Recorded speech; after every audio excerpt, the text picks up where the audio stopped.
Sekarang masuk modul employee. Kita lihat di sini employee ada beberapa submenu seperti employee data, living, import data, transfer department, dan bermacam-macam report dari tiap-tiap kebutuhan data. Kita masuk ke employee data dulu. Di sini semua data yang karyawan yang masih aktif bekerja muncul ada di sini. Kita masuk ke salah satu karyawan.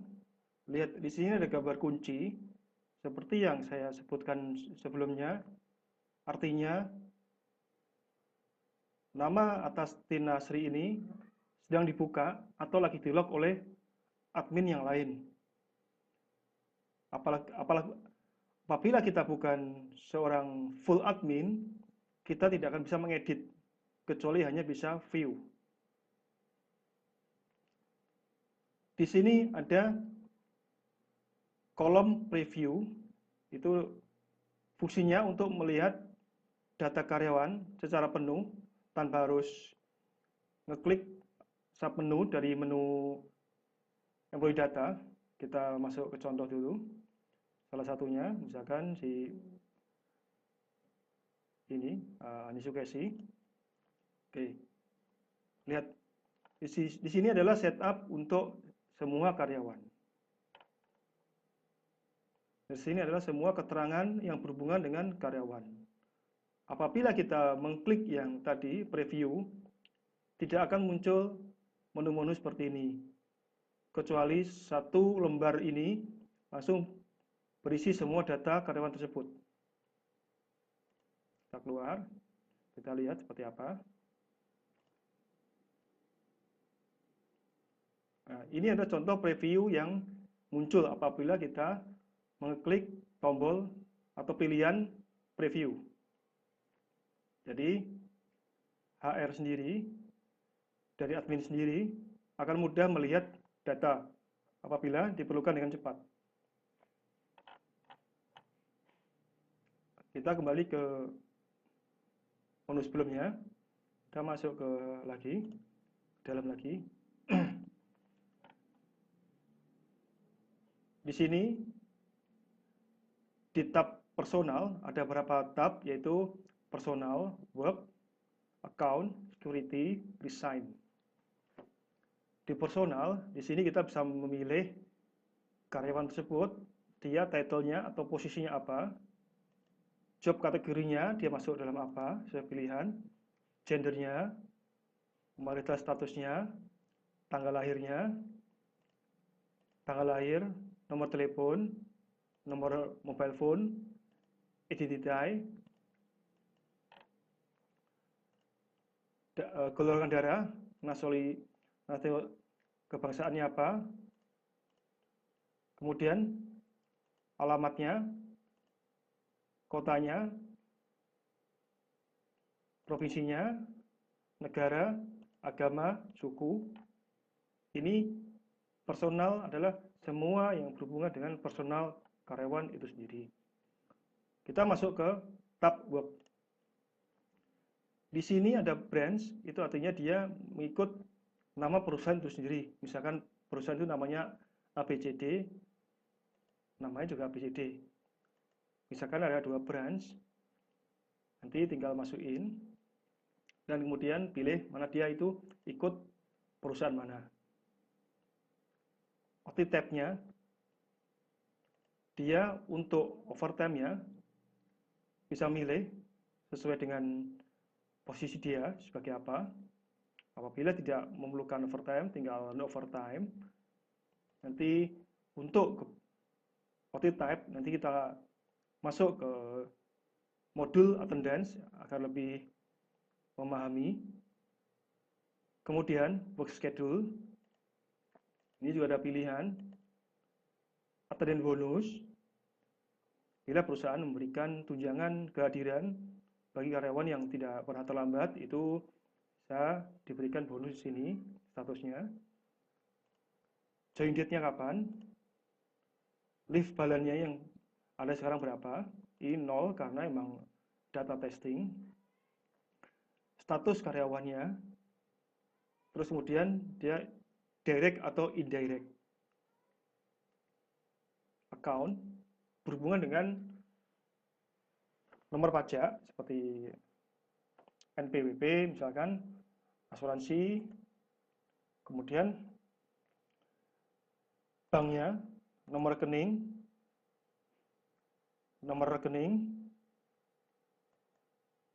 atas nama siapa nomor rekening tersebut.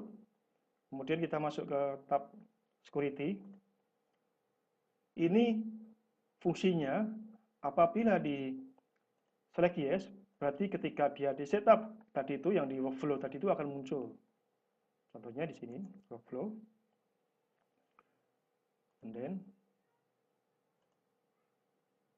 dia akan muncul di sini apabila di select show di workflow.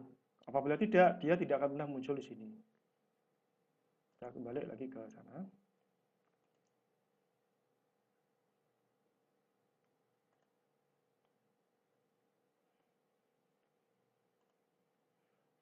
Kemudian dia sebagai karyawan sendiri, dia sebagai apa statusnya?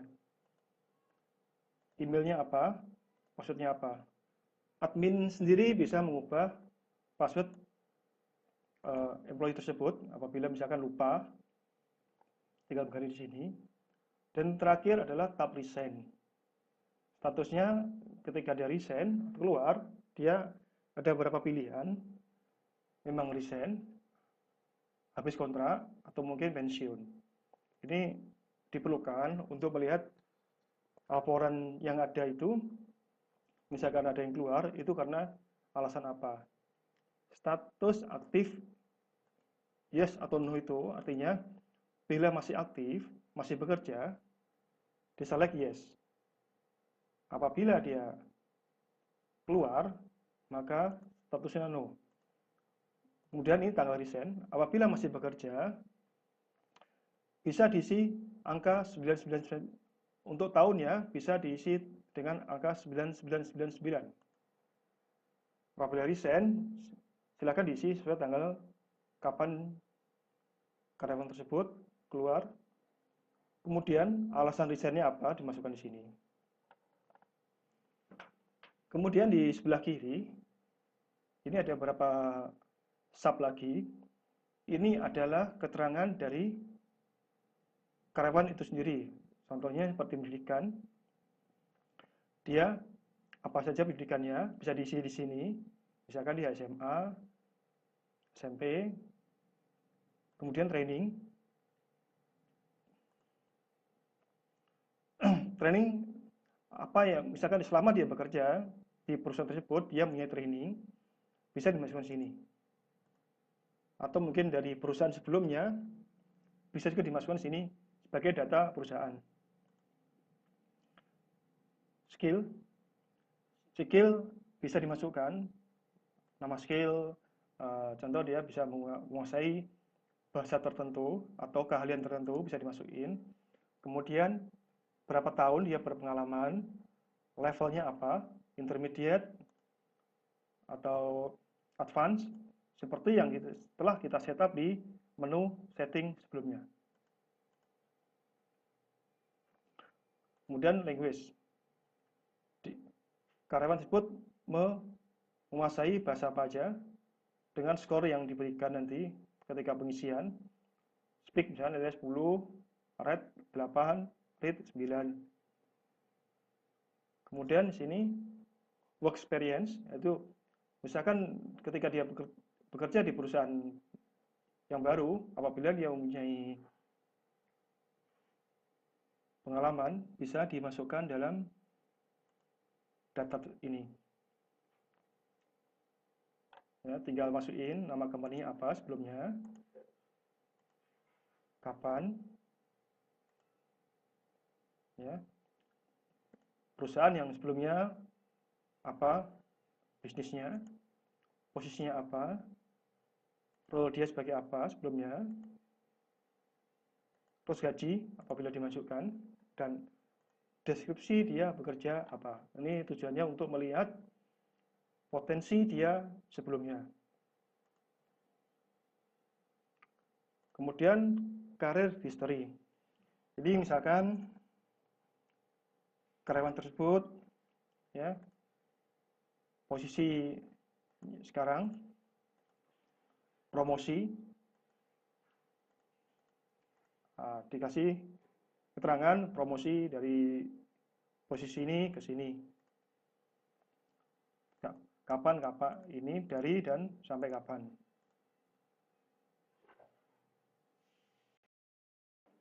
Oke.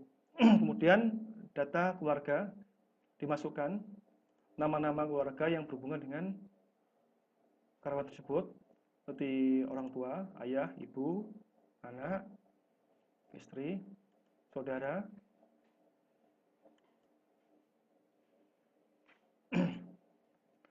Kemudian kontak emergency. Ini muncul apabila tadi di familinya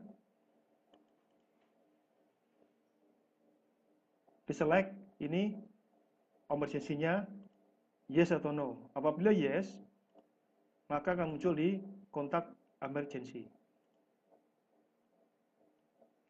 Dokumen yang dipunyai karyawan tersebut seperti jasa, KTP, paspor yang di-scan, leave history.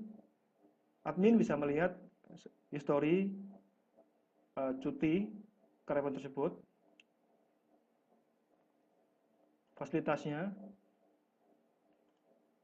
Misalkan karyawan mendapat fasilitas rumah tinggal mulai kapan sampai kapan, statusnya yang tadi di setup sebelumnya, keterangannya diberi. Ini untuk memudahkan admin agar mengetahui histori dari fasilitas yang pernah diberikan ke karyawan tersebut. Kemudian medical history. Ini untuk data tes kesehatan. Karena di perusahaan biasanya ada setiap 1 atau 2 tahun sekali ada tes kesehatan untuk melihat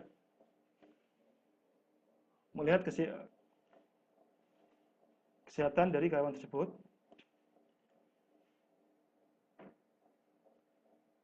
Oke, kita kembali.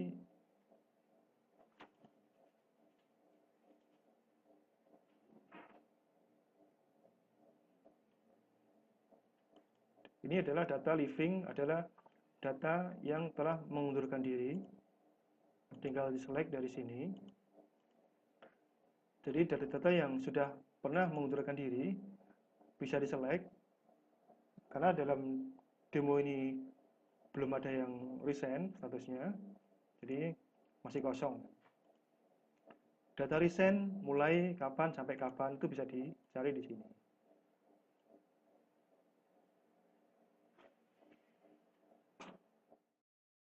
Oke, sekarang kita ke impor data. Tujuan impor employee data ini apabila ada karyawan yang masuk mungkin banyak, misalkan 5 atau 10 atau mungkin 100, sebaiknya menggunakan import employee data. Ya. Tetapi apabila ada karyawan 1 atau 2 orang, sebaiknya menggunakan employee data, kemudian new data. Ya, itu lebih baik. Ya. Tetapi kalau misalkan lebih dari 2 atau 10, misalkan seperti itu, sebaiknya menggunakan import data. Karena proses akan lebih cepat. Nah, untuk formatnya sendiri harus sesuai dengan contoh yang ada di aplikasi ini, ya. Misalkan ini import data, ya.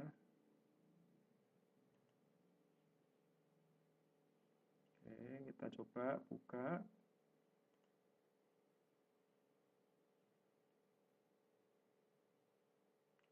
Nah, ini adalah contoh dari data yang harus kita masukkan sebelum kita import, ya. Ini nomor, prefix apabila ada, ya, seperti yang saya jelaskan di bagian setting konfigurasi ya, untuk auto number ya. Ini bisa dimasukkan ya. Nanti apabila dikosongkan, nanti hanya batch number aja yang akan dijadikan sebagai employee number. Ini bisa diisi khusus untuk ini ya, pastikan urut atau setidaknya unik atau tidak sama dengan yang lain. Kemudian nama departemen sendiri ya, ini ada angka-angka, ini bisa dilihat dari setting. Kita perhatikan tadi misalkan departemen, job kategori, gender ya, departemen. Nah, di sini ada kode-kode yang dimasukkan ya. Kode masukkan aja sesuai dengan departemennya. Apabila tidak ada, apabila belum tahu, cukup masukkan angka 1. Ini berlaku untuk job kategori maupun gender, title, dan yang berupa angka-angka ini. Apabila belum jelas, diisi 1. Ya, ini adalah format yang harus diisi. Ya. Ini tentunya akan mempermudah admin atau HR apabila ingin mengupload data.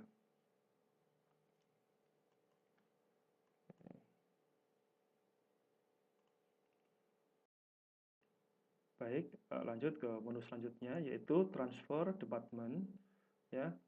Di sini tujuannya untuk mentransfer departemen karyawan secara mudah atau secara keseluruhan. Misalkan ada 10 ya, atau 20 atau 3, itu bisa dipindah melalui menu transfer department ya. Misalkan cuma 1 atau 2, bisa melalui tadi itu employee data, kemudian kita masuk ke tiap karyawan dan kemudian kita pindah satu persatu departemennya. Tetapi misalkan banyak ya, misalkan ada perubahan dari suatu departemen produksi, ada 30 orang yang ditransfer ke departemen produksi B ya, bisa menggunakan menu transfer department. Kita mulai. Di sini kita lihat bisa seleksi, menggunakan seleksi, misalkan radio, set.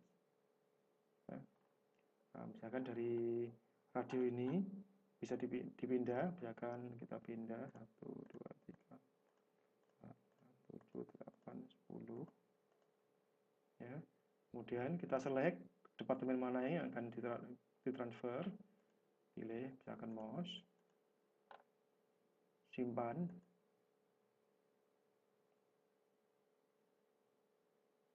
Nah, daftar itu hilang karena dia sudah masuk ke departemen mouse. Kita coba lihat di mouse, search. Nah, lihat. Ini adalah daftar dari karyawan yang tadi kita transfer ke departemen production mouse. Nah, apabila mau search ke semuanya, dikosongi, kemudian search. Nah, muncul semua karyawan dalam daftar. Oke, kemudian kita lanjut ke report. Ini ada beberapa macam report seperti employee ya. Apabila ingin mendownload data karyawan, cukup dengan masuk ke report employee. Kita search departemennya mana, misalkan IT. Nah, kemudian dari sini kita bisa melihat datanya, baik preview maupun juga edit. Ya. Apabila kita sudah sesuai dengan reportnya, kita bisa ekspor ke spreadsheet.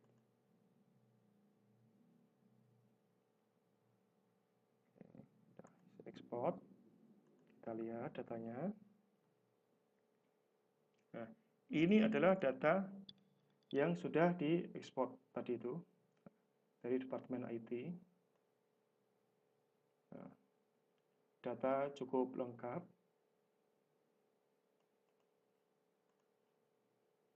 Ini juga berlaku untuk report-report yang lain, ya. Tinggal mana yang diperlukan. Misalkan training, kita ingin melihat daftar training yang pernah diikuti oleh semua karyawan. Tinggal masukkan plate number atau employee number, nama, ataupun departemennya, ataupun juga nama. Misalkan pernah training tentang EHS, tinggal masukkan. Pernah training di lokasi di mana, misalkan di Jakarta, atau Singapura, atau Batam. Kemudian providernya mana bisa dicari di sini. Ya. Ini juga berlaku untuk report-report yang lain. Ya. Untuk reportnya cukup lengkap, ya, bisa dimanfaatkan. Oke.